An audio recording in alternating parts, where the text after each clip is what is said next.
The Louisiana heat pressed down on Magnolia Grove Plantation like a suffocating blanket, thick with humidity that made every breath feel like drowning in warm molasses. Spanish moss hung from ancient oak trees like funeral shrouds, swaying gently in the oppressive stillness of the summer evening. The Mississippi River flowed nearby, its muddy waters carrying secrets and sorrows downstream, indifferent to the human suffering that festered along its banks. Teresa knelt in the dirt outside the slave quarters, her calloused hands pressed together in prayer. Her lips moved silently, forming words in a language that predated the cotton fields, predated the chains, predated the white man's God that the plantation owner tried to force down their throats every Sunday. The ancient Yoruba words felt like cool water on her parched soul, a connection to something pure and powerful that no overseer could steal from her. At 23, Teresa had already lived through more pain than most would endure in a lifetime. Her back bore the scars of countless lashings, her hands were permanently stained with cotton and blood, and her heart carried the weight of watching her people suffer under the brutal rule of Elijah Moore, the plantation's overseer. But tonight, as she cradled her newborn daughter against her chest, she felt something she hadn't experienced in years: hope. The baby, barely 3 days old, was perfect. Her tiny fingers curled around Teresa's thumb with surprising strength, and her dark eyes seemed to hold an ancient wisdom that made Teresa's breath catch. She had named her Asha, meaning hope, in the old language, though she dared not speak the name aloud where white ears might hear. "Teresa!" The voice cracked through the evening air like a whip. Elijah Moore's boots thundered across the packed earth as he approached, his face twisted with the particular brand of rage that had become his trademark. At 35, Moore was a mountain of a man, standing 6 feet 4 inches with shoulders broad enough to block out the sun. His pale blue eyes held no warmth, only the cold calculation of a man who viewed human beings as livestock. Teresa's blood turned to ice. She clutched Asha closer, feeling the baby's heartbeat against her own racing pulse. Around the quarters, other enslaved people quickly averted their eyes and hurried inside their cramped cabins, knowing that witnessing Moore's wrath often meant sharing in its consequences. "You think you can hide from me, girl?" Moore's voice was deceptively calm, which made it all the more terrifying. He stopped just inches from where Teresa knelt, his shadow falling over her like a dark omen. "Master Beaumont's got buyers coming tomorrow, rich folks from New Orleans looking for house servants, young ones." The words hit Teresa like physical blows. She looked up at Moore's face, searching for any trace of humanity, any flicker of mercy. She found none. "Please, sir," she whispered, her voice barely audible. "She's just a baby. She needs her mother." Moore's laugh was harsh and grating. "Needs?" He spat in the dirt near her feet. "The only thing that baby needs is to learn her place early, and her place ain't suckling at your teat, filling her head with your heathen nonsense." Teresa's grip on Asha tightened. The baby began to fuss, sensing her mother's distress. "I'll work harder," Teresa pleaded. "Double shifts in the fields, I'll do anything. Just let me keep her." "You'll do double shifts anyway," Moore sneered. "But this little one's got light skin, thanks to whatever buck you spread your legs for. She'll fetch a good price as a house servant, maybe even a companion for some rich man's daughter." The implication in his words made Teresa's stomach turn. She knew what happened to light-skinned girls sold as companions. The lucky ones became maids. The unlucky ones, she couldn't bear to think about it. "No," Teresa said, the word escaping her lips before she could stop it. It was barely a whisper, but in the context of their world, it might as well have been a shout of rebellion. Moore's eyes narrowed to slits. "What did you say?" Teresa's heart hammered against her ribs. She had crossed a line that could never be uncrossed, but as she looked down at Asha's innocent face, something fierce and primal awakened in her chest. "I said no. You can't have her." The silence that followed was deafening. Even the cicadas seemed to hold their breath. Moore's face went through a series of expressions: surprise, disbelief, and finally a cold fury that made the air around them feel electric with danger. "Stand up," he commanded, his voice deadly quiet. Teresa remained kneeling, shielding Asher with her body. "Please, Mr. Moore, I'm begging you." I said, "Stand up." Moore's hand shot out and grabbed Teresa by the hair, yanking her to her feet with such force that she nearly dropped the baby. Asher began to cry, her tiny wails piercing the humid air.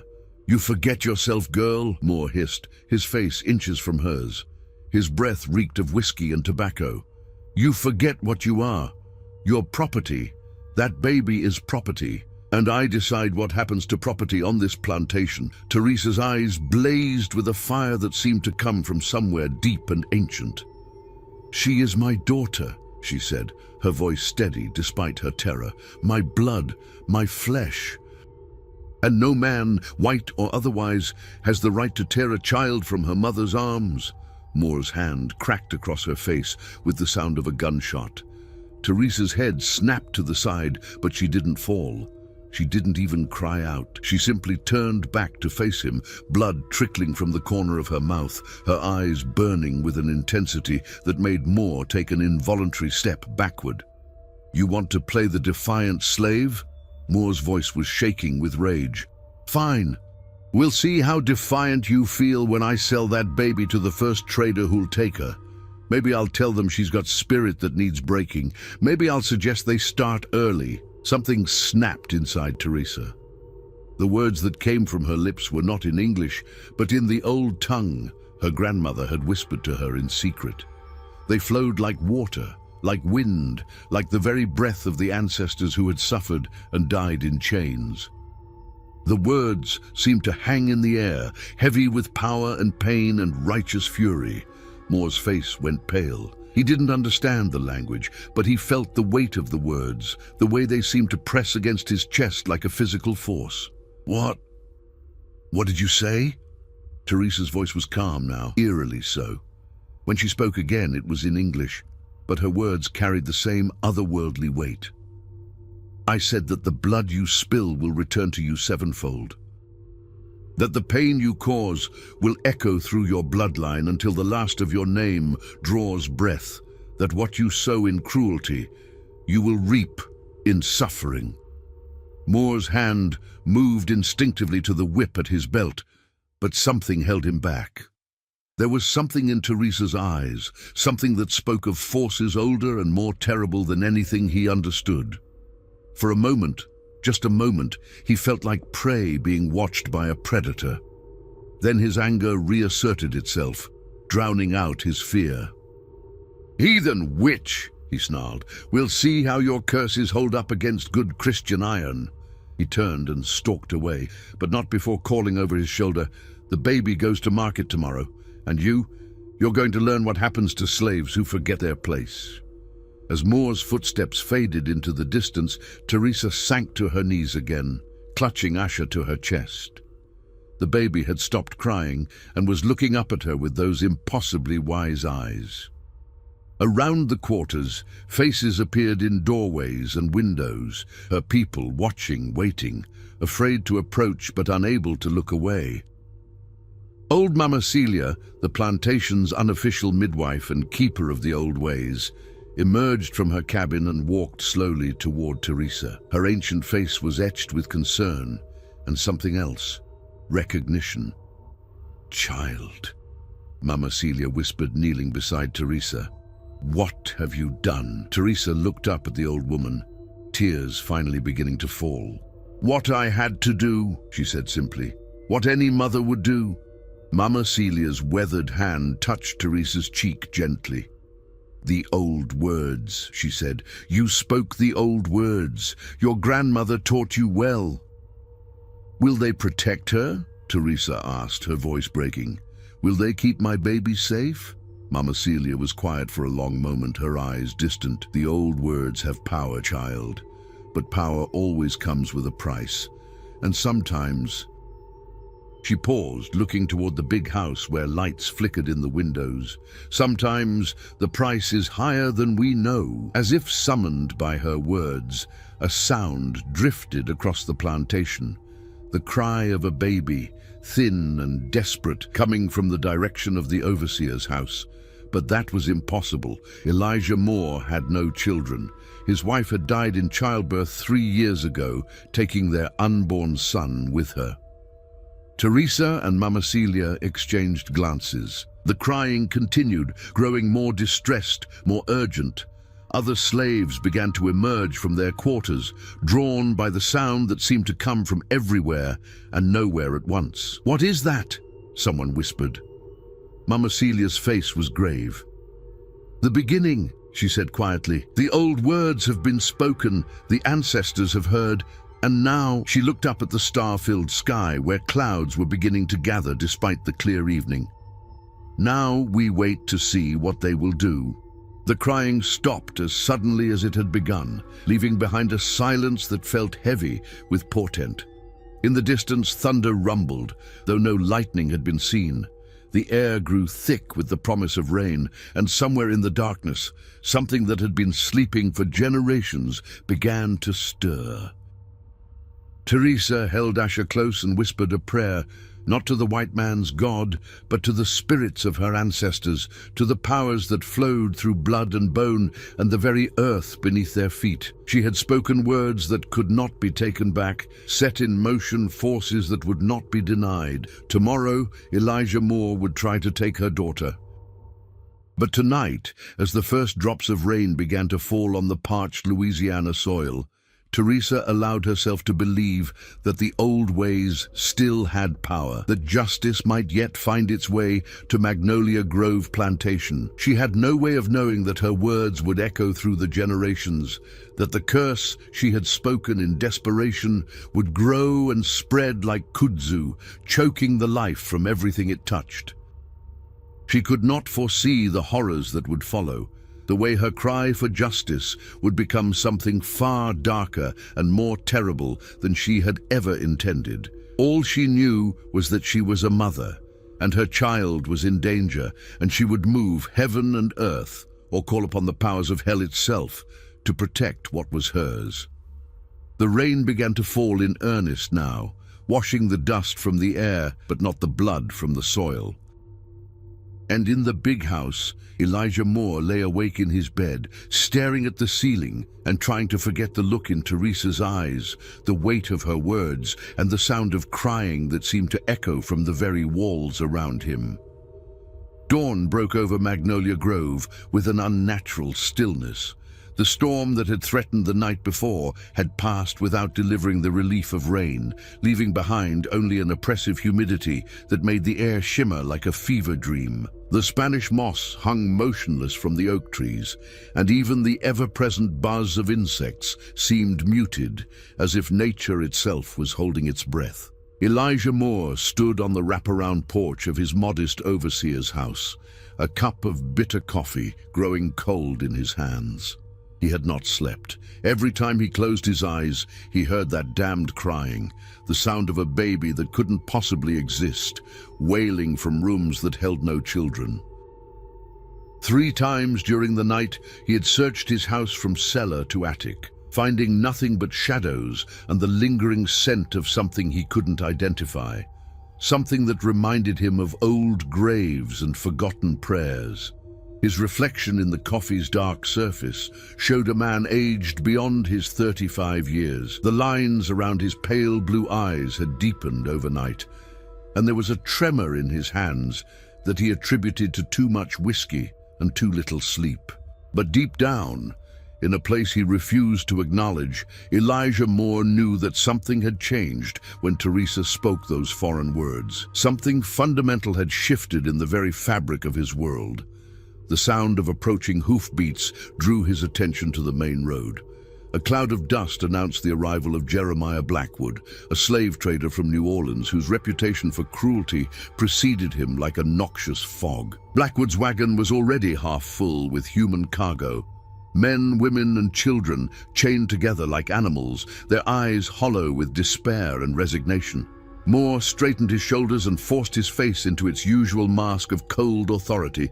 Business was business, and he had a job to do. The fact that his hands were still shaking was irrelevant. The fact that he could still hear Teresa's voice echoing in his mind was a weakness he would not indulge. "Blackwood!" Moore called out, stepping down from the porch. "You're early." The slave trader was a thin, wiry man with the pale complexion of someone who spent most of his time indoors counting money. His dark hair was slicked back with pomade, and his clothes, while expensive, carried the perpetual stench of human misery. When he smiled, which he did often, it never reached his cold grey eyes. "Early bird catches the worm, Moore," Blackwood said, climbing down from his wagon with practiced ease. "Besides, I heard you've got something special for me. A light-skinned baby girl? Those fetch premium prices in the city." Moore nodded curtly. "She's in the quarters with her mother. I'll have her brought up." "And the mother?" Blackwood's eyes gleamed with interest. "Young, healthy, might be worth taking both if the price is right." The mother stays," Moore said quickly, then caught himself. Why had he said that? It would be easier to sell them both, to be done with Teresa and her defiant eyes and her heathen words. But something inside him recoiled at the thought of putting her in Blackwood's wagon. She's a good worker. Master Beaumont wants to keep her." Blackwood shrugged. "Your loss. Mothers and babies sell better as a set. But if you're sure..." He gestured toward his wagon. "Shall we go collect my merchandise?" As they walked toward the slave quarters, Moore tried to ignore the way the other enslaved people watched him. Their faces were carefully blank, but he could feel their hatred like a physical weight pressing down on his shoulders. It had always been there, of course, but today it seemed more intense, more focused, as if they knew something he didn't. They found Teresa sitting outside her cabin, Asher sleeping peacefully in her arms. She looked up as they approached, and Moore was struck again by the strange intensity in her dark eyes. She showed no surprise at seeing Blackwood, no tears or pleas for mercy. She simply held her daughter closer and waited. "This her?" Blackwood asked, circling Teresa like a buyer examining livestock. "Stand up, girl. Let me see what I'm purchasing." Teresa remained seated, her gaze fixed on Moore. "You don't have to do this," she said quietly. "There's still time to choose differently." Moore's jaw tightened. "Stand up," he ordered. "Don't make this harder than it needs to be." "Harder?" Teresa's voice was soft, but it carried clearly in the morning air. "You think this is hard? You think tearing a 3-day-old baby from her mother's arms is the difficult part?" She stood slowly, gracefully, still cradling Asher. "The hard part comes later, Mr. Moore. The hard part is living with what you've done." Blackwood laughed, a sound like breaking glass. "Philosophical slave, that's a new one. Don't worry, girl. Where your baby's going, she'll learn to keep her thoughts to herself." Teresa's eyes never left Moore's face. "Do you hear that?" she asked. "Hear what?" Moore snapped, though his heart was beginning to race. "The crying," Teresa said simply. "It's getting louder." Moore strained his ears, but heard nothing except the normal sounds of the plantation waking up. "You're talking nonsense." "Am I?" Teresa tilted her head slightly, as if listening to something only she could hear. "It started last night, didn't it? Right after I spoke the old words. A baby crying in your house, Mr. Moore. A baby that isn't there." Blackwood looked between them with growing interest. "What's she talking about, Moore?" "Nothing," Moore said quickly. "She's trying to spook us with her heathen superstitions." But even as he spoke the words, he could feel sweat beading on his forehead, despite the early morning coolness. Teresa smiled, and there was something terrible in that smile. "The ancestors are patient, Mr. Moore. They've waited so long for justice, but they're stirring now. Can you feel them? In the ground beneath your feet, in the air you breathe, in the blood that flows through your veins?" "Enough!" Moore's hand moved to his whip. "Give me the baby, now!" Teresa looked down at Asher, who had awakened and was staring up at her mother with those impossibly wise eyes. "I love you," she whispered in the old tongue. "I will find you. No matter how far they take you, no matter how long it takes, I will find you." She kissed the baby's forehead gently, then held her out toward Blackwood. But as the slave trader reached for the child, something extraordinary happened. Asher began to cry. It was not the normal crying of a baby. It was something else entirely. The sound seemed to come from everywhere at once, echoing off the buildings, reverberating through the ground, growing louder and more intense with each passing second. The other enslaved people began to back away, their faces filled with awe and terror. "What the hell?" Blackwood started to say, but his words were drowned out by the crying, which had now reached an almost unbearable volume. And then, as suddenly as it had begun, the crying stopped. In the silence that followed, a new sound could be heard, the frantic barking of dogs from the direction of the big house, then shouting, then screaming. A field hand came running toward them, his face pale with terror. "Mr. Moore," he gasped, "you got to come quick. Something's wrong at the big house." Moore's blood turned to ice. "What kind of wrong?" "It's Master Beaumont's prize bull," the man panted. "Found him this morning in the pasture, dead. But not just dead, sir, torn apart, like something with claws got to him." Blackwood's face had gone white. "Claws? What kind of animal could take down a bull?" "That's just it, sir," the field hand said, his voice shaking. "Weren't no animal tracks around the body, just blood, lots of blood. And," he swallowed hard, "and the bull's eyes were gone, sir. Plucked clean out." Teresa's voice cut through the shocked silence like a blade. "The blood you spill will return to you sevenfold," she said, her words carrying the weight of prophecy. "It has begun." Moore spun to face her, his face twisted with rage and fear.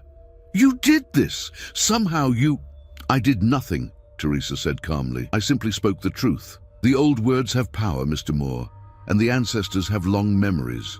Before Moore could respond, another shout came from the direction of the big house. This time it was Master Beaumont himself, his voice high with panic. "Moore, get up here, now!" Moore looked between Teresa and Blackwood, his mind racing. The slave trader was backing away from the group, his earlier confidence evaporating like morning mist. I think I'll come back another time," Blackwood stammered, "when things are calmer." "You're not going anywhere," Moore snarled. "We had a deal." But Blackwood was already climbing back onto his wagon, his hands shaking as he gathered the reins.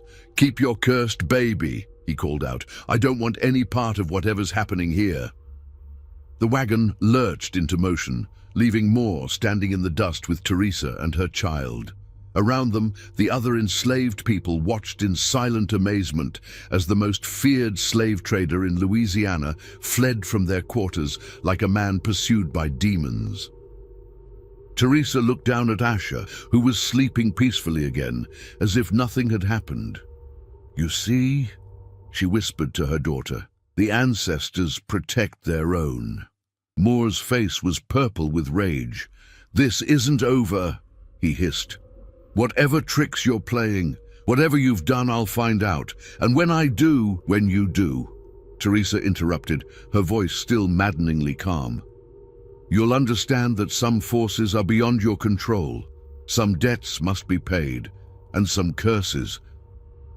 She looked up at him with those burning eyes. "Some curses are older and stronger than the chains you use to bind us." Another shout from the big house, more urgent this time.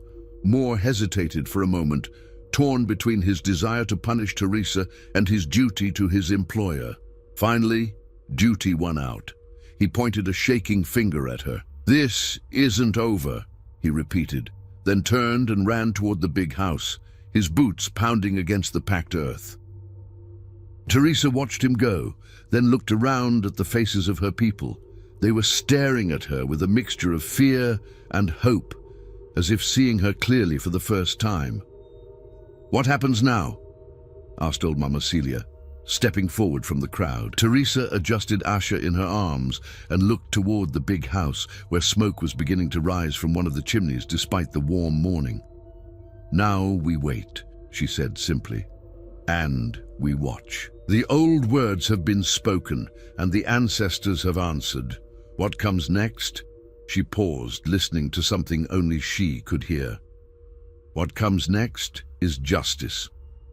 As if summoned by her words, a wind began to blow across the plantation, carrying with it the scent of something ancient and terrible. The Spanish moss swayed in the breeze, And somewhere in the distance, barely audible but unmistakably present, came the sound of crying, not from any living child, but from something far older and far more patient than human grief. The curse had begun to take root, and like all curses born of genuine injustice and righteous fury, it would grow stronger with each passing day, fed by the blood and tears of the innocent, nurtured by the very soil that had witnessed so much suffering. Elijah Moore had made his choice. Now he would live with the consequences, for however long the ancestors allowed him to live at all. 3 days had passed since the bull's death, and Magnolia Grove Plantation had become a place where shadows seemed to move of their own accord, and the very air tasted of impending doom. Master Beaumont, a portly man in his 50s, with thinning hair and nervous eyes, paced the length of his study like a caged animal, pausing occasionally to peer through the heavy curtains at the slave quarters below. "Explain it to me again," Beaumont demanded, his voice tight with barely controlled panic. "How does a prize bull, a bull worth more than half my field hands, end up torn to pieces in a locked pasture?" Elijah Moore stood at attention near the mahogany desk, his usual confidence replaced by a haggard uncertainty that made his employer even more nervous. Dark circles ringed Moore's eyes, and his hands trembled slightly as he clutched his hat. He had not slept properly since the night Teresa spoke her curse, and the lack of rest was beginning to show in every line of his face. "I've examined the pasture fence 3 times, sir," Moore said, his voice hoarse. "No breaks, no signs of forced entry. The gate was still locked from the inside. Whatever killed Caesar—" He paused, swallowing hard. "Whatever killed him was already inside the pasture." "That's impossible," Beaumont snapped. "Bulls don't just tear themselves apart. And you said the eyes were missing?" Moore nodded reluctantly. "Plucked clean out, sir. But there were no tracks, no blood trail leading away from the body. Just the bull lying there like he'd been sacrificed on some heathen altar."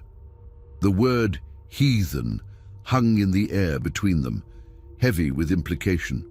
Both men were thinking of Teresa, of her strange words and stranger calm in the face of losing her child.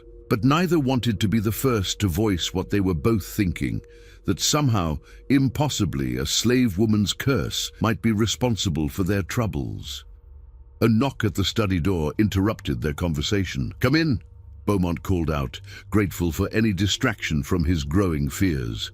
Dr. Cornelius Whitmore entered the room, his black medical bag in one hand and his face grave with concern. Whitmore was the plantation's physician, a thin, scholarly man in his 40s who had studied at Harvard before returning to Louisiana to practice medicine among the wealthy plantation families. His presence at Magnolia Grove usually meant someone was seriously ill or injured. "Gentlemen," Whitmore said, setting his bag down carefully, "I've completed my examination of the bull's remains." "And?" Beaumont prompted, though his tone suggested he wasn't sure he wanted to hear the answer. Whitmore removed his spectacles and cleaned them nervously. "I've been practicing medicine for 20 years, he said slowly. "I've seen death in all its forms, disease, accident, violence. But I've never seen anything like this." Moore leaned forward. "What do you mean?" "The wounds," Whitmore explained, replacing his spectacles. "They weren't made by any animal I can identify. The claw marks are too precise, too deliberate. And the pattern of the injuries suggests the bull was held down while it was being torn apart. But there are no restraint marks, no signs of struggle beyond the wounds themselves." Beaumont's face had gone pale. "You're saying the bull just let itself be killed?" "I'm saying the bull appears to have been paralyzed somehow before the attack began," Whitmore said carefully. "But I found no evidence of poison or drugs in the tissue samples I examined. It's as if something simply commanded the animal to be still while it died." The 3 men stood in silence, each lost in his own dark thoughts. Outside, the afternoon sun beat down mercilessly on the plantation, but inside the study the air felt cold and oppressive. "There's something else," Whitmore continued reluctantly. "The missing eyes. They weren't torn out or cut out. They were extracted, surgically, with a precision that would challenge even the most skilled physician. Moore's hand moved instinctively to his throat. What kind of creature could do that? I don't know, Whitmore admitted, but whatever it was, it has an intimate knowledge of anatomy. And he paused, clearly struggling with what he was about to say. And I found something else in the bull's mouth, something that shouldn't have been there. Beaumont's voice was barely a whisper. What? Whitmore reached into his bag and withdrew a small cloth bundle. He unwrapped it carefully, revealing a single black feather, iridescent in the lamplight. But this was no ordinary feather. It seemed to absorb light rather than reflect it, and looking at it too long made the eyes water and the mind feel strangely clouded. I've never seen anything like it, Whitmore said. It's not from any bird native to Louisiana. In fact, I'm not sure it's from any bird that exists in the natural world. Moore backed away from the feather as if it were a venomous snake. Get that thing away from me. Why? Beaumont asked, though he too felt an inexplicable revulsion toward the object. It's just a feather. No, Moore said, his voice shaking. It's not. It's connected to her, to Teresa. I can feel it. Whitmore looked between the two men with growing alarm. What are you talking about? Who is Teresa? Beaumont quickly explained about the slave woman and her defiant refusal to give up her child, about the strange words she had spoken and the way the slave trader had fled in terror. As he spoke, Whitmore's face grew increasingly troubled. You think a slave woman cursed your bull to death? Whitmore asked when Beaumont finished his account. I think, Moore said slowly, that we're dealing with something beyond our understanding, something that doesn't follow the rules of the civilized world. As if summoned by his words, a sound drifted through the study windows, the crying of a baby, thin and desperate and utterly heartbreaking. All three men froze, listening to the sound that seemed to come from everywhere and nowhere at once. Do you hear that? Beaumont whispered. The crying continued for several long minutes, growing more intense and more urgent with each passing second. Then, as suddenly as it had begun, it stopped, leaving behind a silence that felt heavy with menace. That's been happening for 3 days, Moore said, his voice barely audible. Every few hours, always the same crying, always from a baby that doesn't exist. Whitmore's scientific mind rebelled against what he was hearing. There has to be a rational explanation. Mass hysteria, perhaps, or some kind of acoustic phenomenon. His words were cut off by a scream from somewhere in the house. A woman's scream, high and terrified, and filled with a primal fear that made all three men's blood run cold. Mrs. Beaumont, Beaumont gasped, and ran from the study with Moore and Whitmore close behind. They found Beaumont's wife in the parlor, pressed against the far wall with her hands covering her face. Margaret Beaumont was a delicate woman in her 40s, known for her refined manners and gentle disposition. To see her in such a state of terror was deeply unsettling. Margaret! Beaumont rushed to his wife's side. What's wrong? What happened? Mrs. Beaumont lowered her hands slowly, revealing a face drained of all color. Her eyes were wide with shock, and when she spoke, her voice was barely a whisper. The mirror, she said, pointing with a shaking hand toward the large gilt mirror that dominated one wall of the parlor. I saw in the mirror. The three men turned to look at the mirror, but saw only their own reflections staring back at them. The glass was clear and unmarked, showing nothing unusual. What did you see? Beaumont asked gently, taking his wife's hands in his own. A woman, Mrs. Beaumont said, her voice growing stronger but no less frightened. A black woman standing right behind me, but when I turned around, there was no one there, and she was holding a baby with no eyes. Moore felt his knees go weak. What did she look like? The woman? Mrs. Beaumont's gaze fixed on him with laser intensity. Young, beautiful, with scars on her back and fire in her eyes, and when she looked at me... Mrs. Beaumont shuddered. When she looked at me, I felt like she could see straight through to my soul. Like she knew every sin I'd ever committed, every cruel thought I'd ever harbored. Teresa, Moore breathed. You know her? Mrs. Beaumont asked. Before Moore could answer, another sound filled the house. Not crying this time, but laughter. A woman's laughter, rich and musical and utterly terrifying in its complete lack of sanity. It seemed to come from the walls themselves, echoing through every room and corridor.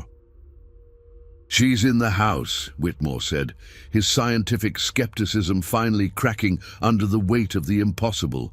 Somehow she's in the house. But Moore was shaking his head. No, she's not in the house. She's everywhere. The curse. It's not just about revenge. It's about justice. And justice.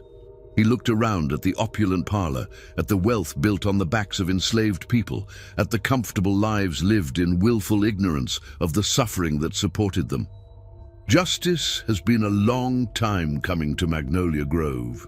The laughter stopped as abruptly as it had begun, but the silence that followed was somehow worse. It was the silence of a predator watching its prey, of a storm gathering strength before it struck.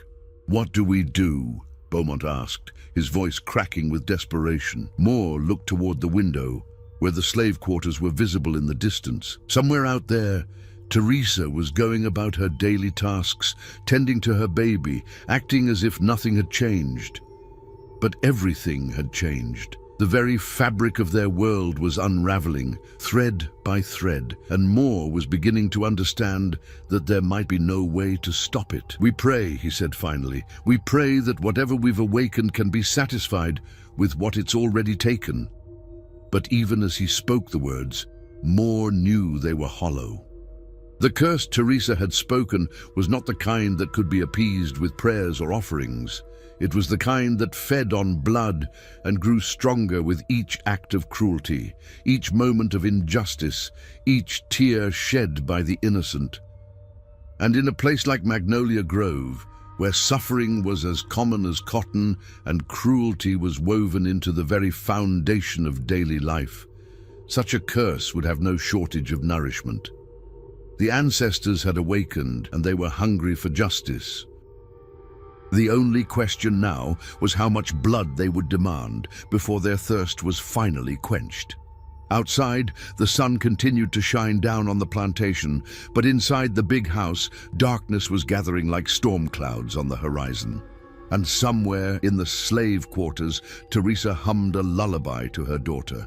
A lullaby in the old tongue, filled with words of power and promises of retribution. The curse was spreading, taking root in the very soil of Magnolia Grove. And like all things that grew in Louisiana's rich, dark earth, it would flourish in ways that no one could predict or control. Father Matthias Dubois arrived at Magnolia Grove on a Tuesday morning, his black cassock dusty from the long ride from New Orleans.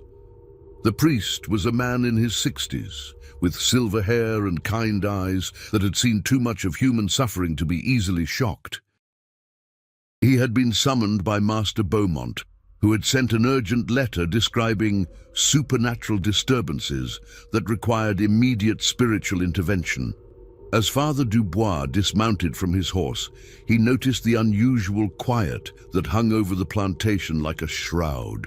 The enslaved people went about their work with downcast eyes and hurried steps, as if afraid to linger too long in any one place. Even the overseer, Elijah Moore, seemed diminished somehow, his usual swagger replaced by a nervous energy that made him constantly look over his shoulder. "Father Dubois," Beaumont greeted him at the front steps of the big house, relief evident in his voice. "Thank God you've come. Things have gotten worse since I wrote to you." The priest studied his host's haggard appearance with concern. Beaumont had lost weight, and his clothes hung loose on his frame. Dark circles ringed his eyes, and his hands shook slightly as he gestured toward the house. "Tell me what's been happening," Father Dubois said gently, following Beaumont into the cool interior of the mansion. Over the next hour, Beaumont recounted the events of the past week. The dead bull, the mysterious crying, the apparitions in mirrors, and the growing sense that something malevolent had taken up residence at Magnolia Grove. As he spoke, his wife Margaret sat nearby, clutching a rosary and occasionally adding details in a voice barely above a whisper. "And you believe this is connected to one of your slaves?" Father Dubois asked when the account was finished. "Teresa," Moore said from where he stood near the window. The overseer had been invited to join the conversation, though he seemed reluctant to speak. "She spoke some kind of curse in a foreign language, right after I told her we were selling her baby."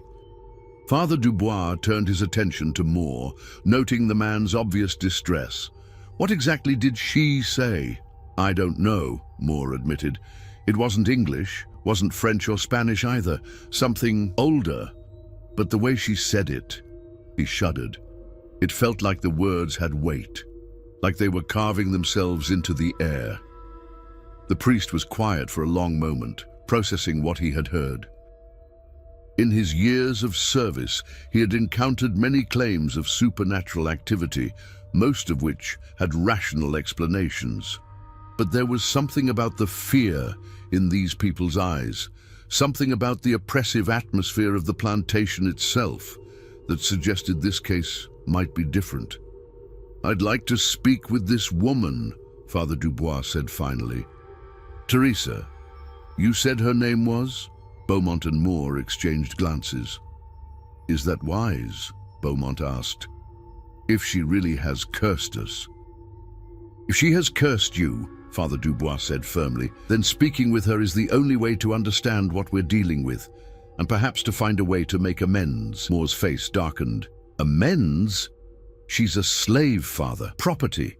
She has no right to curse her betters." The priest's eyes flashed with something that might have been anger. "Every human being has the right to cry out against injustice, Mr. Moore. The question is whether God or other powers choose to answer that cry." Before Moore could respond, a commotion erupted outside. Shouts and screams echoed across the plantation grounds, followed by the sound of running feet. Through the window, they could see field hands fleeing from the direction of the cotton fields, their faces twisted with terror. "What now?" Beaumont moaned, but Father Dubois was already moving toward the door. They found the source of the disturbance in the main cotton field, where a crowd had gathered around something lying in the dirt between the rows. As they approached, the crowd parted to reveal the body of Jake, one of the younger field hands. But this was not like the bull's death. Jake was alive, but barely. The young man lay on his back, his eyes wide and staring at something only he could see. His mouth moved constantly, forming words that made no sense, and his body trembled as if he were freezing despite the oppressive heat. "What happened to him?" Father Dubois asked, kneeling beside the stricken man. "Found him like this about an hour ago," said Samuel, an older field hand who served as an unofficial leader among the workers. "He was picking cotton, same as always.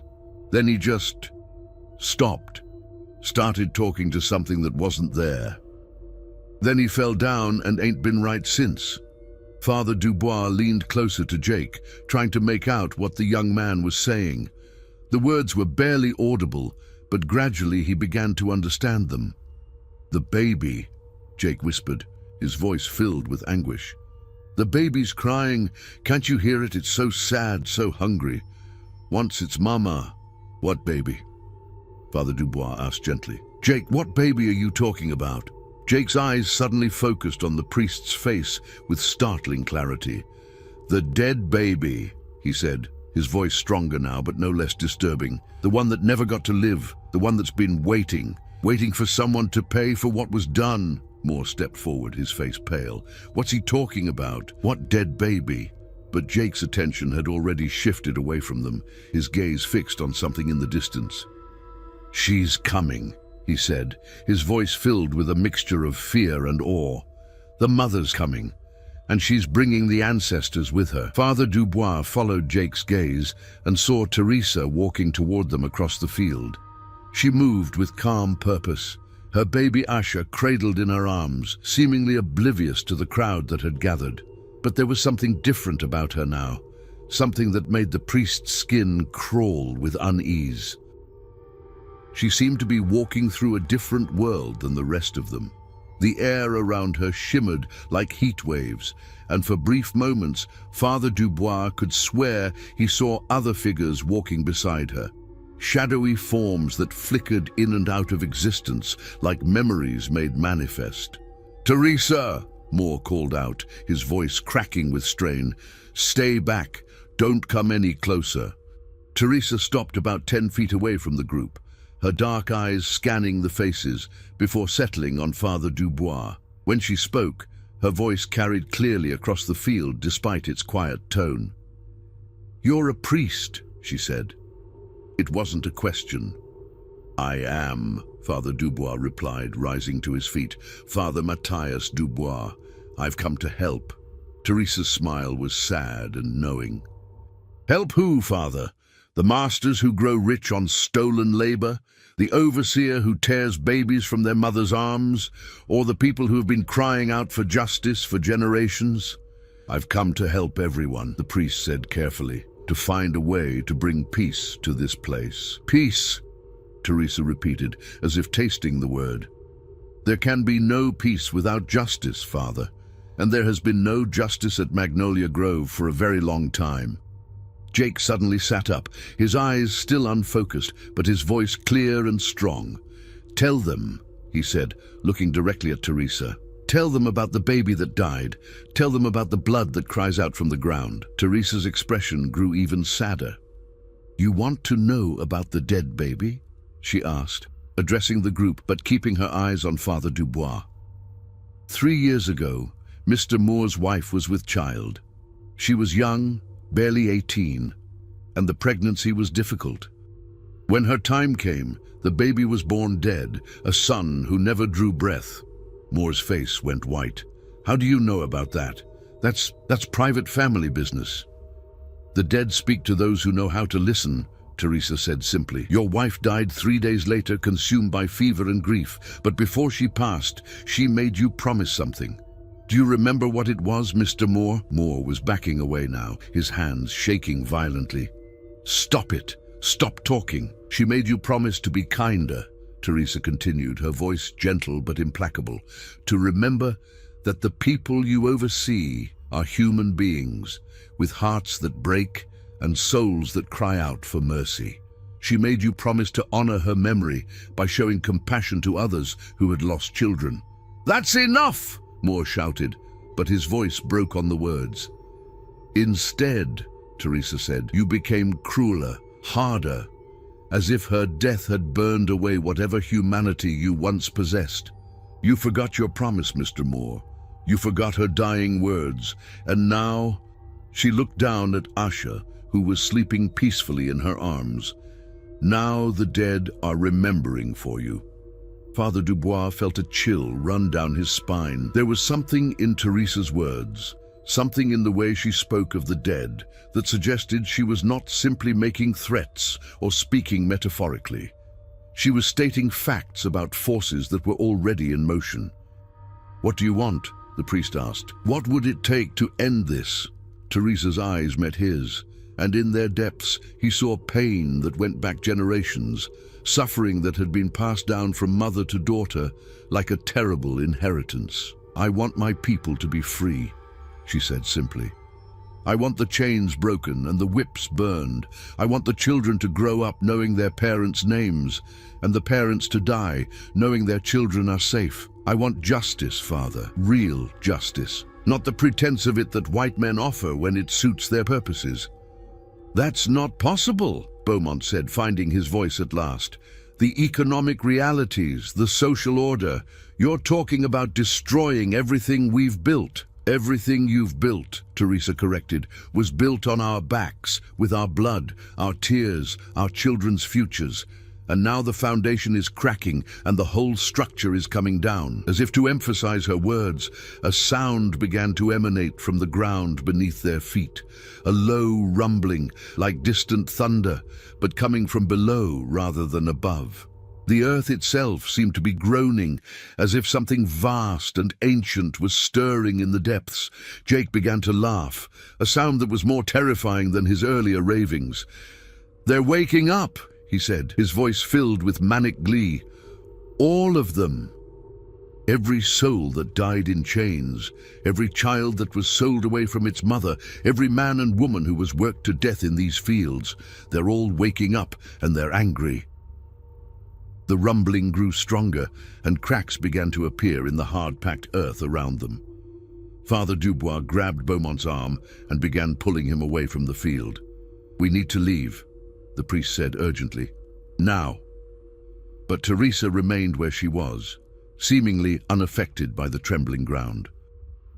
"There's nowhere to run, Father," she called after them. "The ancestors are everywhere, in the soil, in the air, in the very blood that flows through your veins. They've been patient for so long, but patience has its limits." As they fled toward the big house, Father Dubois could hear Teresa's voice behind them, speaking in that ancient language that seemed to make the air itself vibrate with power. And underneath her words, growing stronger with each syllable, came the sound of crying. Not one baby now, but dozens, hundreds. A chorus of the innocent dead demanding justice from the living. The curse was no longer just taking root. It was blooming, spreading its dark influence through every corner of Magnolia Grove. And Father Dubois was beginning to understand that this was not something that could be stopped with prayers or holy water. This was something that had been building for generations, fed by every act of cruelty, every moment of injustice, every tear shed by the enslaved. And now it was finally strong enough to demand payment for all the debts that had been ignored for so long. The reckoning had begun, and it would not be satisfied until every last drop of blood debt had been paid in full. The night brought no respite to Magnolia Grove. If anything, the darkness seemed to amplify the supernatural forces that had been unleashed, turning the plantation into a landscape of waking nightmares. Father Dubois sat in the parlor of the big house, his Bible open on his lap, but the familiar words offered no comfort against the sounds that echoed through the walls. Footsteps in empty rooms, whispered conversations in languages that predated the written word, and always, the crying of children who had never lived to see their first birthday. Margaret Beaumont had taken to her bed with laudanum, unable to cope with the visions that plagued her waking hours. She claimed to see faces in every mirror, shadows that moved independently of their sources, and hands that reached out from the very walls themselves. Her husband sat beside her now, holding her hand and murmuring reassurances that neither of them believed. Dr. Whitmore had returned that evening to check on Jake, the field hand who had collapsed in the cotton field. What he found defied every principle of medical science he had ever learned. Jake's body showed no signs of physical trauma, yet he remained in a state of semi-consciousness, speaking constantly to people who weren't there and describing events that had happened decades before his birth. "It's as if his mind has been opened to something," Whitmore explained to Father Dubois, his voice shaking with exhaustion and confusion. "He's experiencing memories that aren't his own. He's described the deaths of slaves who died before he was born, recounted conversations he couldn't possibly have heard. And the details, God help me. I've checked the plantation records, and everything he says is accurate." Father Dubois closed his Bible and looked toward the window where the slave quarters were barely visible in the moonlight. "She's not just cursing individuals," he said quietly. "She's awakening something that's been dormant in this place. The accumulated pain and suffering of generations." "But how is that possible?" Whitmore demanded. "How can one woman, one slave, have such power?" "Perhaps," the priest said slowly, "it's not her power at all. Perhaps she's simply the conduit for something much larger, the voice that finally spoke the words that needed to be spoken." Their conversation was interrupted by the sound of running footsteps on the front porch. Moore burst through the door without knocking, his clothes disheveled and his eyes wild with panic. "It's spreading," he gasped, leaning against the doorframe for support. "Whatever's happening, it's spreading to the other plantations. I just got word from Riverside Manor. 3 of their field hands collapsed today, all of them speaking in tongues and describing things they couldn't possibly know." Father Dubois felt his blood run cold. How far has it spread? At least 5 plantations along the river, Moore said, his voice cracking. Maybe more, and it's not just the slaves who are affected.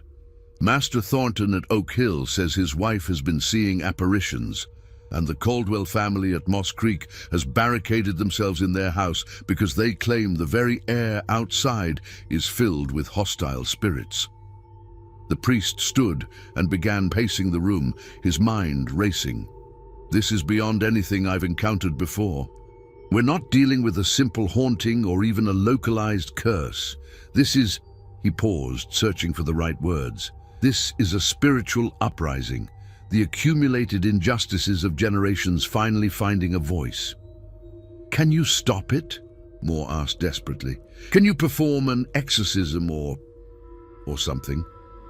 Father Dubois shook his head slowly. I don't think this is something that can be stopped, Mr. Moore. I think it's something that has to run its course. The question is how much damage it will do before it's finished. As if summoned by his words, a new sound began to echo through the house, the sound of singing. It was a spiritual, sung in rich, harmonious voices that seemed to come from everywhere at once. But there was something wrong with the melody, something that made the hair on the back of Father Dubois' neck stand on end. Do you hear that? Whitmore whispered, his face pale in the lamplight. The singing grew louder, more complex, as if dozens of voices were joining the chorus, but these were not the voices of the living. They carried an otherworldly quality that spoke of souls long departed, of spirits that had been waiting in the shadows for their moment to be heard. Father Dubois moved to the window and peered out into the darkness. What he saw made his breath catch in his throat. The slave quarters were glowing with a soft, ethereal light that seemed to emanate from the very ground itself. And in that light, he could see figures moving. Not just the living, enslaved people, but others as well. Translucent forms that flickered in and out of existence, walking among the cabins as if they had never left. My God, he whispered. They're all here. All of them. Moore joined him at the window, and his face went white as he saw what the priest was seeing. The dead, he breathed. They're walking among the living. In the center of the quarters, Teresa stood with Asher in her arms, surrounded by a circle of both living and dead. She was singing along with the chorus, her voice clear and strong, weaving through the melody like a thread of silver through dark cloth. But as Father Dubois watched, he realized that she was not leading the song. She was simply adding her voice to something that had been building for generations. We have to do something, Moore said, his voice cracking with desperation. We have to stop this before it destroys everything. Stop it? Father Dubois turned to look at the overseer, and Moore was shocked by the expression on the priest's face. There was no fear there, no panic, only a deep, profound sadness. Mr. Moore, I don't think you understand what's happening here. This isn't some random supernatural event. This is justice, long delayed, but finally arriving. Ew, justice? Moore's voice rose to a near shout. These are slaves, property. They have no right to... They have every right, Father Dubois interrupted, his voice carrying an authority that made Moore step back. They have the right that every human soul possesses, the right to cry out against injustice, to demand accountability for wrongs committed against them. And when that cry goes unanswered for too long... He gestured toward the window, where the supernatural gathering continued to grow. When that cry goes unanswered for too long, other forces step in to provide the justice that human institutions have failed to deliver. The singing reached a crescendo, and suddenly the house itself began to shake. Not the gentle trembling they had experienced before, but a violent shuddering that made the windows rattle in their frames and sent books tumbling from their shelves. The foundation, Whitmore gasped, grabbing onto a chair for support. It's affecting the very foundation of the house. Father Dubois nodded grimly. The foundation of everything built on stolen labor and human suffering. It's all coming apart. Upstairs, They could hear Margaret Beaumont screaming, her voice high and terrified. Beaumont himself appeared at the top of the stairs, his face wild with panic. "She's seeing them," he shouted over the noise of the shaking house. "She's seeing all of them. Slaves who died on this plantation, children who were sold away from their families, women who were... He couldn't finish the sentence, but his meaning was clear. The shaking intensified, and cracks began to appear in the walls of the parlor. Through the fissures, a strange light began to seep, the same ethereal glow that surrounded the slave quarters. And with the light came voices, whispered words in dozens of languages, telling stories of pain and loss and dreams deferred. "Listen," Father Dubois said urgently, grabbing Moore by the shoulders.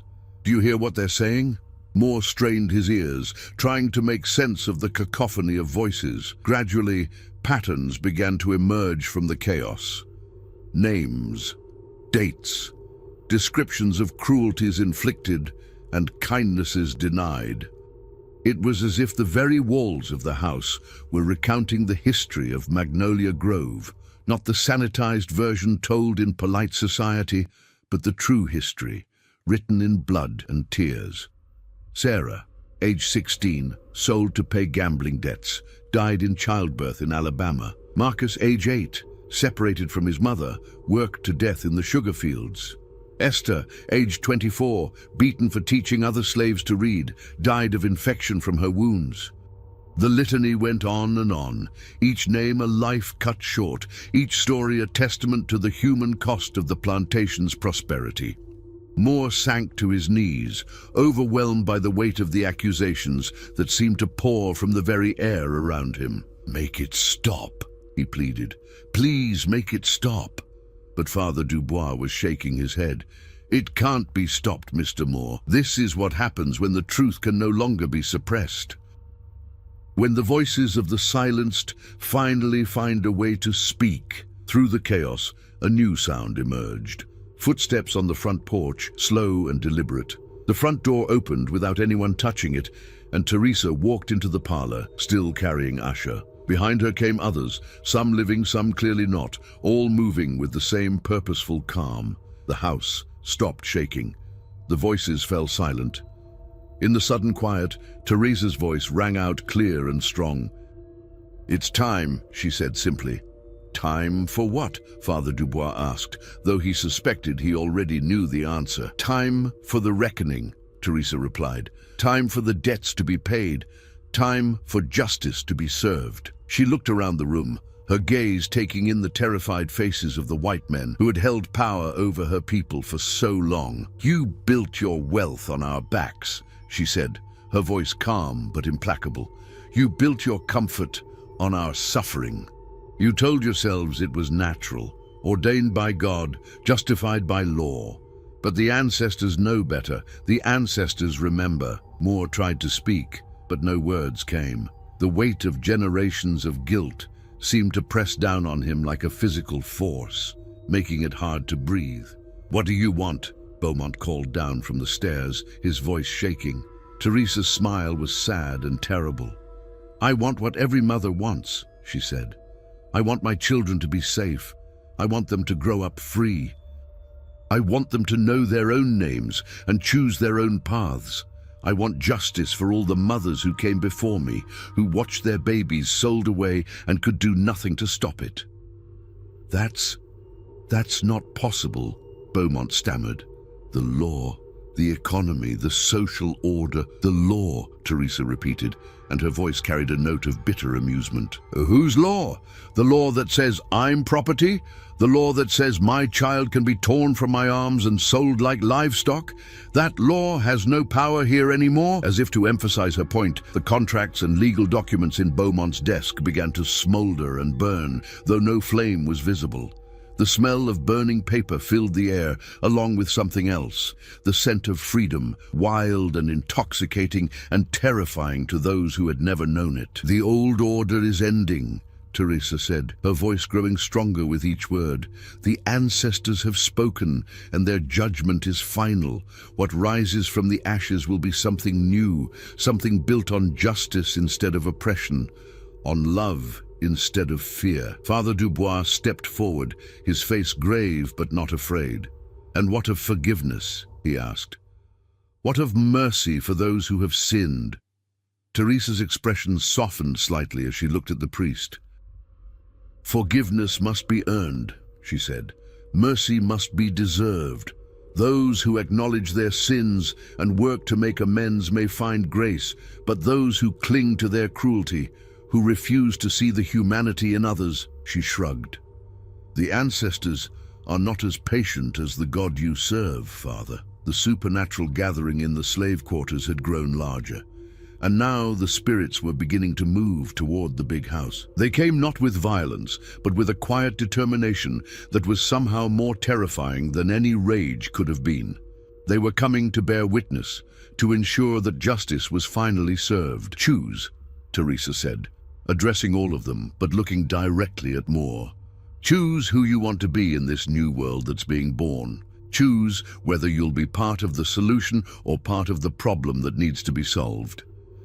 Moore looked around the room desperately, as if searching for some escape from the choice that was being forced upon him. But there was nowhere to run, nowhere to hide from the truth that was finally demanding to be acknowledged. The curse had reached its full power, and the reckoning could no longer be delayed. The only question now was whether those who had benefited from injustice would find the courage to face the consequences of their actions, or whether they would be swept away by the tide of justice that was finally rising to claim what had been denied for so long. Outside, the dawn was beginning to break over Magnolia Grove, but it was not the same plantation that had existed the day before. Something fundamental had changed. Something that could never be changed back. The old world was dying, and from its ashes, something new and terrible and beautiful was being born. Dawn broke over Magnolia Grove like a revelation, painting the sky in shades of gold and crimson that seemed to reflect the spiritual transformation taking place below. The plantation that had awakened was not the same one that had gone to sleep the night before. The very air felt different, charged with possibility and heavy with the weight of long-suppressed truth.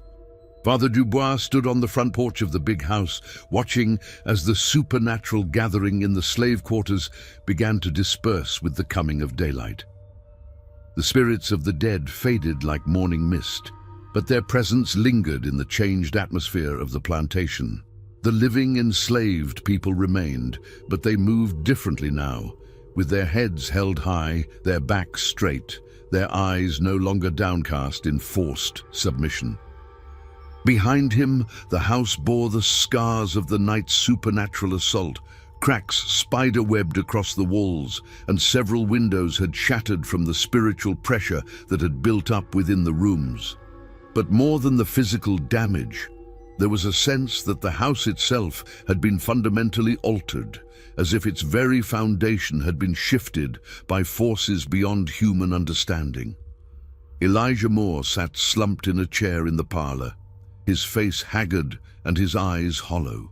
The night had aged him decades, stripping away the cruel confidence that had once defined him, and leaving behind a broken man confronting the full weight of his sins. The voices of the dead had spoken to him personally, recounting every act of cruelty he had committed, every moment of mercy he had denied, every life he had destroyed through his callous exercise of power. "I can hear them," he whispered to Father Dubois as the priest returned to the parlor. "Even now, in the daylight, I can hear their voices. All the people I hurt, all the families I tore apart, they're still here, still watching, still waiting." Father Dubois studied the broken overseer with a mixture of pity and hope. "What are they waiting for, Mr. Moore?" Moore looked up with eyes that held a glimmer of understanding. "For me to make it right," he said slowly. "For me to find some way to atone for what I've done."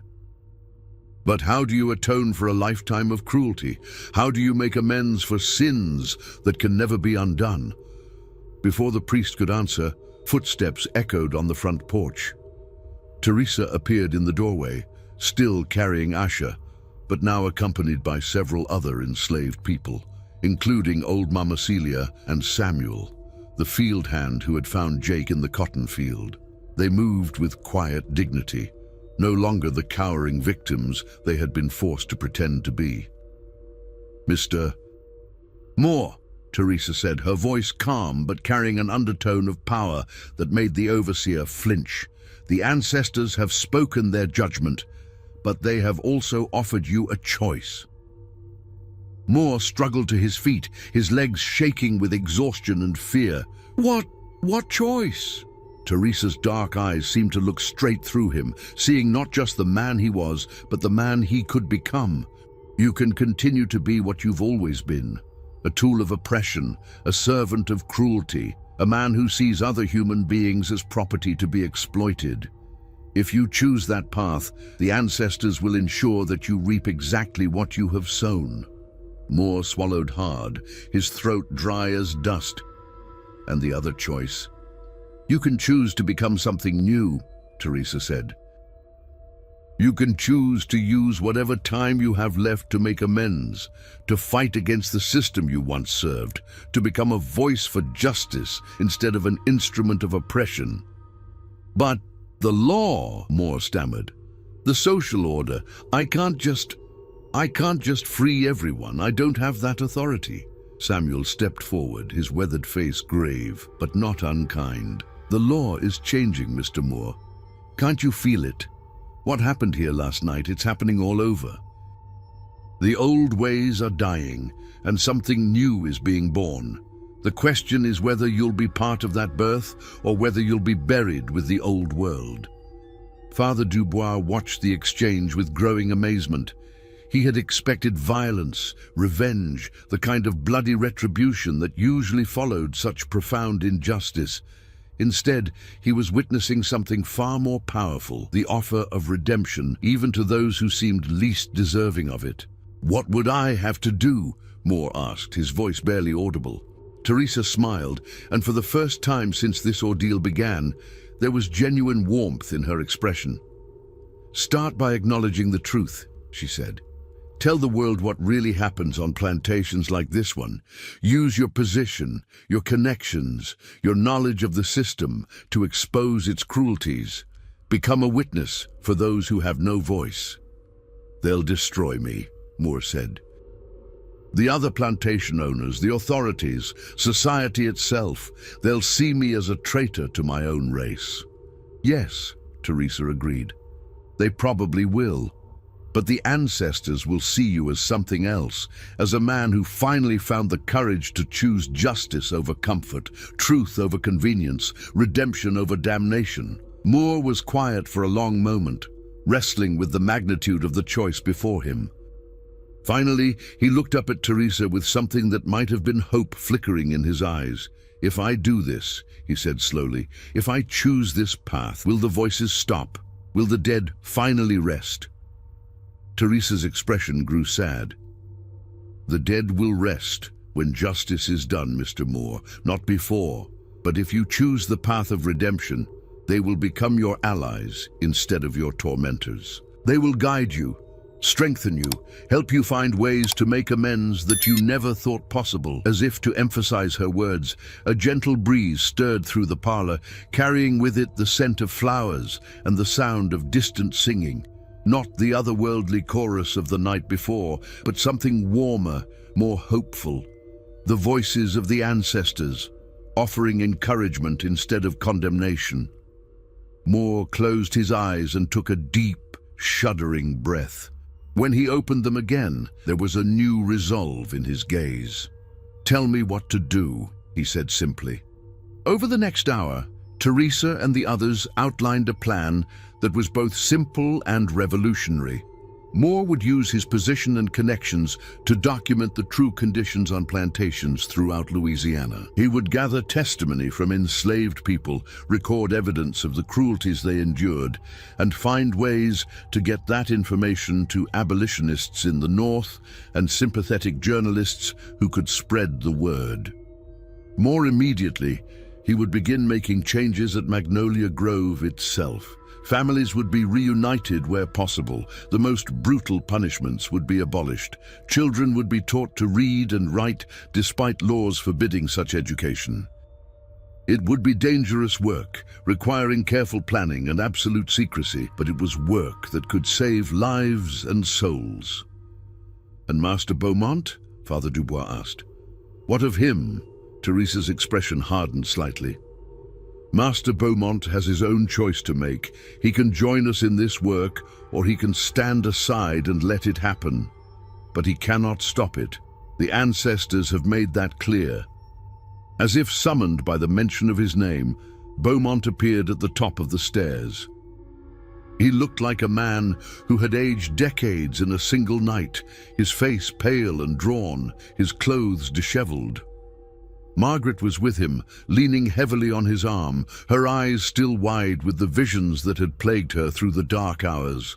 "I heard voices," Beaumont said, his voice hoarse. "All night I heard voices, telling me things, showing me things, about this place, about what we've done here." Teresa nodded. "The ancestors wanted you to understand the true cost of your prosperity. Every dollar you've earned, every comfort you've enjoyed, has been paid for with human suffering. They wanted you to see that clearly." Beaumont descended the stairs slowly, his wife clinging to his arm. "What they showed me," he said, his voice breaking, "the things that have happened on this plantation, I knew some of it, but I told myself it was necessary, that it was just the way things were. But seeing it through their eyes, feeling their pain," he stopped, unable to continue. "And now," Teresa prompted gently. Beaumont looked around the room, taking in the faces of the people he had once considered his property. "Now I understand that I've been living a lie, that everything I thought I knew about right and wrong, about civilization and progress, was built on a foundation of cruelty and injustice." Margaret spoke for the first time, her voice weak but clear. "The children," she whispered. "I saw the children who were taken from their mothers. I felt their fear, their confusion, their desperate longing for home. How did we convince ourselves that such things were acceptable?" Teresa's expression softened as she looked at the broken woman. "Because it was easier than facing the truth," she said gently. "Because acknowledging our humanity would have meant acknowledging your guilt. But the truth has a way of surfacing eventually, no matter how deeply it's buried." Father Dubois stepped forward, his face grave but hopeful. "What happens now? How do we move forward from this point?"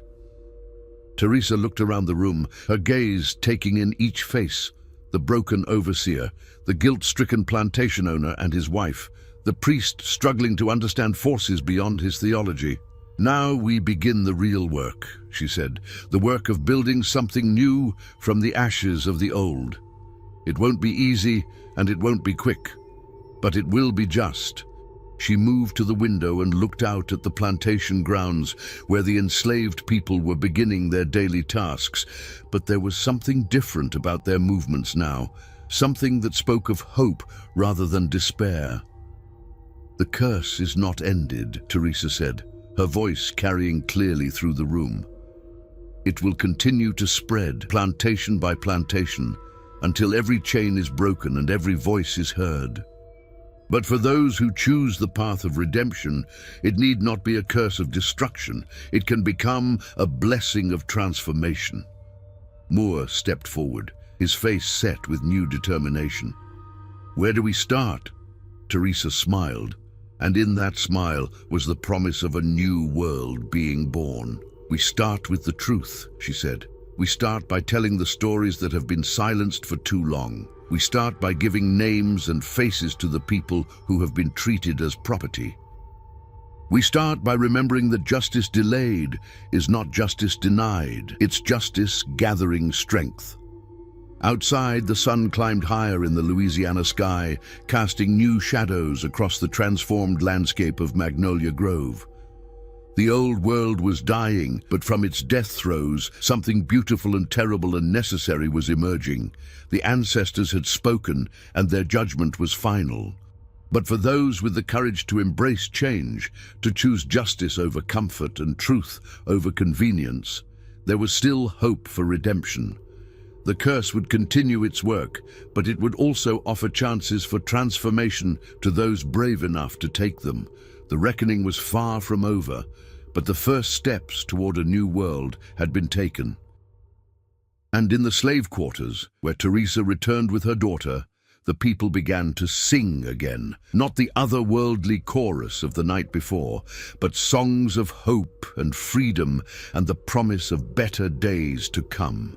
6 months had passed since the night the ancestors awakened at Magnolia Grove, and the ripple effects of that supernatural reckoning continued to spread across the American South like wildfire.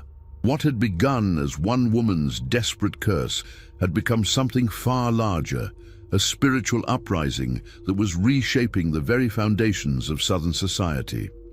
Father Dubois sat in his study in New Orleans, surrounded by stacks of testimonies, documents, and letters that told the true story of plantation life. The evidence that Elijah Moore and others like him had gathered was overwhelming. Hundreds of accounts of cruelty, thousands of names of the dead and disappeared, a mountain of proof that the peculiar institution of slavery was far more brutal and inhumane than even its critics had imagined. The priest had become an unlikely coordinator for what was being called the Great Awakening, not the religious revival of the previous century, but a spiritual and social transformation that was forcing America to confront the true cost of its prosperity. Letters arrived daily from across the South, describing similar supernatural events at plantations throughout the region. The pattern was always the same: enslaved people speaking in tongues, apparitions of the dead, and a growing sense that the old order was crumbling from within. A knock at his door interrupted his thoughts. "Come in," he called, and was surprised to see Elijah Moore enter the study. The former overseer had changed dramatically in the months since the awakening. His face, once hard and cruel, now bore the lines of a man who had seen too much truth to ever be comfortable with lies again. He moved with the careful deliberation of someone carrying a heavy burden, but his eyes held a clarity that had been absent before. "Father," Moore said, removing his hat respectfully, "I have news from Magnolia Grove." Father Dubois gestured to a chair, and Moore sat down heavily. "How are things progressing?" "Better than we dared hope," Moore replied. "Master Beaumont has officially freed all the enslaved people on the plantation. He's deeded portions of the land to the families who worked it, and he's using his remaining wealth to help establish schools and medical facilities for the newly freed community." The priest raised his eyebrows in surprise.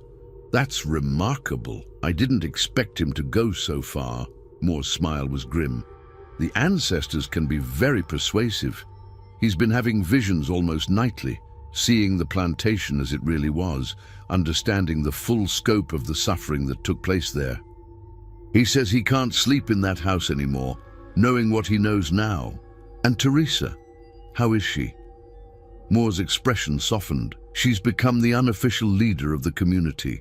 The people look to her for guidance, and she's proven to have a remarkable gift for organization and planning. She's established a school where former slaves are learning to read and write, and she's working with sympathetic lawyers to help families search for relatives who were sold away." And my Father Dubois nodded approvingly. "And the supernatural manifestations, are they continuing?" "They're changing," Moore said thoughtfully. "Less frightening, more instructive. The ancestors still make their presence known, but now they seem more focused on guiding the living toward positive action rather than simply demanding justice for past wrongs. It's as if they're satisfied that progress is being made." The priest leaned back in his chair, processing this information. "What about the other plantations? The ones where the owners have refused to change?" Moore's face darkened. "Those are a different story entirely. The Thornton plantation at Oak Hill, Master Thornton tried to suppress the awakening with violence. He had several of his slaves whipped for spreading superstition, and he brought in armed overseers to maintain order. And the plantation burned to the ground 3 nights later. No one was hurt. All the enslaved people and even the Thornton family escaped safely, but every building was reduced to ash. The strange thing is, there was no natural cause for the fire, no lightning, no accident with lamps or candles. It just started burning, as if the very air had caught flame. Father Dubois felt a chill run down his spine. The ancestors' justice. That's what everyone believes, Moore confirmed, and word of it has spread throughout the region. Other plantation owners are beginning to understand that they have a choice: adapt to the new reality or face the consequences of clinging to the old ways. The priest stood and walked to his window, looking out at the bustling streets of New Orleans. Even here, in the heart of the slave-trading South, changes were becoming visible. Freed slaves walked the streets with new confidence, and there were whispers of abolition societies forming in secret. The supernatural events at the plantations had given the anti-slavery movement a powerful new narrative, one that spoke not just of political and economic arguments, but of spiritual justice and divine retribution. "There's something else," Moore said quietly. "Something I wanted to discuss with you privately." Father Dubois turned back to face him. "What is it?" Moore hesitated, then reached into his coat and withdrew a letter. "This arrived yesterday. It's from a plantation owner in Mississippi, a man named Harrison. He's heard about what's happening here and he wants to make changes before the awakening reaches his plantation." The priest took the letter and read it quickly. Harrison's words were desperate, pleading for guidance on how to avoid the supernatural reckoning that had befallen his neighbors. He offered to free his slaves immediately, to provide them with land and resources, to do whatever was necessary to avoid the wrath of the ancestors. "What do you think?" Moore asked. "Is it possible to prevent the awakening through voluntary action? Or is it something that must be experienced by everyone who has participated in the system?" Father Dubois considered the question carefully. "I think," he said slowly, "that the ancestors are not interested in punishment for its own sake. They want justice, yes, but they also want change. If someone is willing to make genuine amends, to truly transform their relationship with those they have wronged, then perhaps the awakening can take a different form. You think we should help him?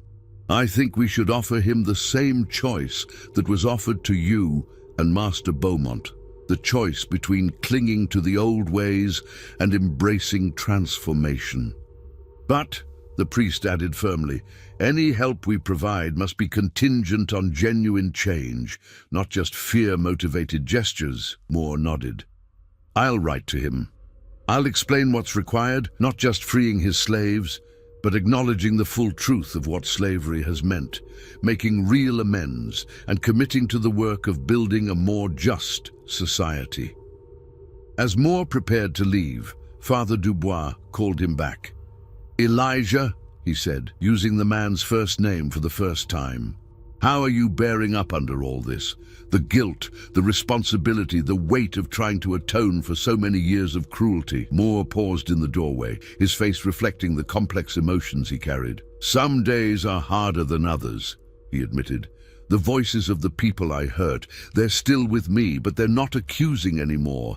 They're guiding, helping me understand how to do better. It's strange, but I feel more at peace now than I ever did when I was living the lie of believing that cruelty was justified." After Moore left, Father Dubois returned to his desk and the stacks of testimonies that documented the true history of slavery in America. Each page told a story of suffering, but also of resilience. Each name represented a life that had been devalued by the system, but was now being remembered and honored. He thought about Teresa, the young woman whose desperate curse had unleashed forces that were reshaping an entire society. She had asked for justice for her people, and the ancestors had answered in ways that no one could have predicted. But the justice they provided was not simple revenge. It was transformation, the kind of deep, fundamental change that could only come from confronting the full truth of past wrongs. A letter lay open on his desk, one that had arrived that morning from a colleague in Boston. The northern abolitionists were taking notice of the events in the South, and they were beginning to incorporate the stories of supernatural justice into their arguments against slavery. The narrative was powerful, a nation being forced to confront its sins by the very spirits of those it had wronged. But Father Dubois understood that the real power of the awakening lay not in its supernatural elements, but in its ability to force people to see the humanity of those they had dehumanized. The ancestors were not just demanding justice for the dead. They were demanding recognition of the dignity and worth of the living. As evening fell over New Orleans, the priest lit a candle and began to write his own letter, a report to his superiors in Rome describing the extraordinary events he had witnessed and their implications for the Church's understanding of justice and redemption. It would be a difficult letter to write, challenging as it did many of the comfortable assumptions that had allowed the Church to coexist with slavery for so long. But it was a letter that needed to be written, just as the testimonies needed to be gathered and the stories needed to be told. The ancestors had awakened not just to demand justice for past wrongs, but to ensure that the truth could no longer be suppressed or ignored. Meanwhile, at Magnolia Grove, Teresa sat on the porch of her new home, a small but comfortable house that had been built for her family on land that was now legally theirs. Asha slept peacefully in her arms, growing stronger and more beautiful with each passing day. Around them, the community that had once been enslaved was building something new, a society based on freedom, dignity, and mutual respect. The plantation still bore the scars of its dark history, but those scars were healing. The fields that had once echoed with the sounds of suffering now rang with the laughter of children at play and the songs of people working for themselves rather than for masters. The big house stood empty, its former owners having moved to New Orleans to begin new lives dedicated to making amends for their past. As Teresa looked out over the transformed landscape, she could feel the presence of the ancestors, not as angry spirits demanding vengeance, but as loving guides helping their descendants build a better world. The curse she had spoken in desperation had become something else entirely, a blessing that was spreading across the South, awakening consciences and transforming hearts. The work was far from finished. There were still plantations where the old cruelties continued, still masters who refused to acknowledge the humanity of those they enslaved, still a long road to travel before true justice was achieved. But the foundation had been laid, the truth had been spoken, and the ancestors had made it clear that they would not rest until every chain was broken and every voice was heard. In the distance, thunder rumbled across the Louisiana sky, but it was not the thunder of an approaching storm. It was the sound of change itself, rolling across the land like a great wave, carrying with it the promise of a new world being born from the ashes of the old. The curse of Teresa had become the blessing of an entire people, and its legacy would echo through the generations, ensuring that the truth of their suffering and their strength would never again be forgotten or denied. The ancestors had spoken, and their words would reshape a nation. Justice, long delayed, had finally come to the American South, and it had come not through violence or hatred, but through the power of truth and the unbreakable bonds between the living and the dead, between past and future, between the world that was and the world that could be. The reckoning was complete, but the work of redemption would continue for generations.